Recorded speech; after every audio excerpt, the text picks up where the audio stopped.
May isda dito, Uncle. Wala. Palaka, marami. Maraming palaka. Ang galing. Walang kumakain dito eh. Naku. Ako lang pala kumakain ng palaka. Wala dito. Ano, kumakain ako kaya sana lang wala hindi. Ganda. Pwede magpalayan dito, Uncle. Dati ito, Palayan. yung doon namin ng banda malapit sa bahay, pinalayan namin yan. Oh. Kaso lang, pag sobrang init dito, walang tubig. Ah, ganun ba? Yung punta to sa ano? Taluyo? Grabe guys. May mga ano rito, Uncle, oh. Isda. Ha? May isda. Oo, pero maliliit lang yun. Mga gurami. Ang ganda ng lugar rito, guys. Ilang beses na ako bumalik sa Hibosong Island. Alam mo bang may mga tinatagong lugar na maganda. Kita nyo to. Kung talagang i-cultivate ng maayos, maganda rito. Yan, pwedeng gawing palayan, gawa ng irigasyon. Totally may makukuha naman ng tubig. Irrigation lang. 'Di ba? Ang ganda. Ito malawak. Maraming rito. Maraming ibon. Yan oh. Puro talahiban. Tapos dito kami dumaan sa gitna, merong tulay na kahoy. Yung kahoy dito hindi basta-basta, matibay ito. Mga pinaglumaan ng panahon. Ito mga tablang ginamit nila noon. Tingnan nyo naman yung inaapakan namin oh. Napakatibay niyan. Oo, Kastila pa yata to. Panahon pa ng Kastila kasi yung isla na to sinakop din ng Kastila noon.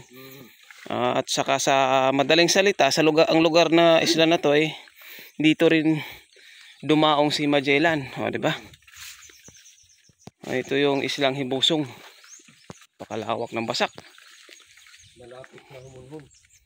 Oo, magkatapat lang ng Humunhun Island. Doon talaga nagbe-base ang Espanyol, panahon ng Spanish era. Sinakop tayo ng mga Espanyol. May mga Palawan pero maliliit ah. Yan oh. Kadamo. Ayun na, di ba atin to? Hindi. Ito. Yung luko ito. Doon lang yan.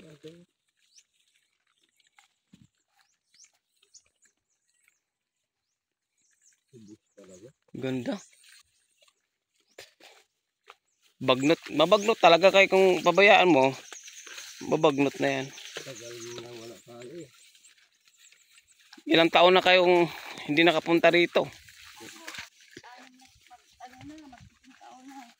Oh, di ba?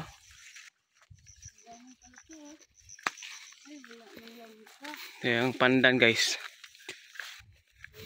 Ito yung kahoy. Patay ng langka. Yung mga kakahuyan dito, manitri. Hain mangmangga. Ito ang mga tinanim ko. Pinya. Oh. Ito tinanim ko. Wala, hindi kasi naasikaso. Oh, may hukay dito, ante. Ano yan ang buhangin? Ito ang langka.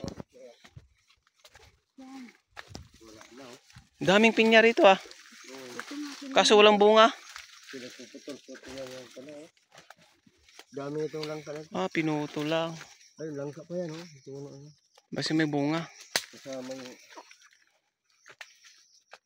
Ito mga tinanim yan eh. Tinanim ko to. Muna ko pumunta na yung Manila. Yung puno na pinapaano ko, hindi pala na. Kahoy. Marang may mga hukay-hukay. Naanuhan niya ng... Ginagana doon sa barangay. No. Lupa. Wala. Hanggang tinanim ko ito. Ang dami puno. Ito may daan dito, Uncle, papuntang tuktok ng bundok. Oh, dito yan.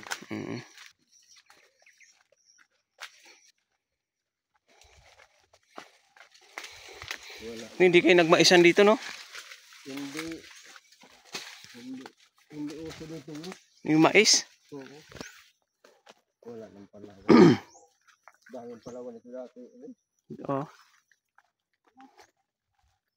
Ito, puro palawan ito dito. Ang sarap pa naman ang palawan dito. Yung matamis. Oh, mangga. Malabo. Oh, yung mangga mga tanim namin. Sira na ano, napabayaan kasi. Oh, namumunga yan, Win.